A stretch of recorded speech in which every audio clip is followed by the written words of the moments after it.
100 বছর কঠিন তপস্যা করার পর 10 গুণ বেশি বিষ নিয়ে ফিরেছে সে তার বয়ফ্রেন্ডের মৃত্যুর প্রতিশোধ নিতে।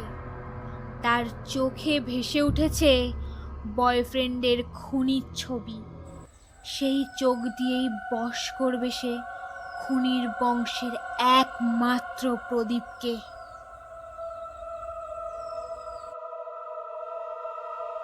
নাগিন কি পারবে তার বয়ফ্রেন্ডের মৃত্যুর প্রতিশোধ নিতে, নাকি আবারও খুনির বংশের ছেলের প্রেমে পড়বে?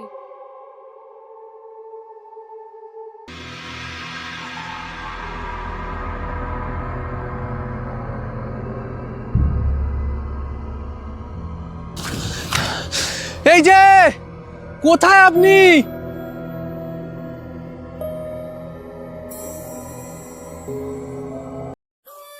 আসছে লাল নাগিন।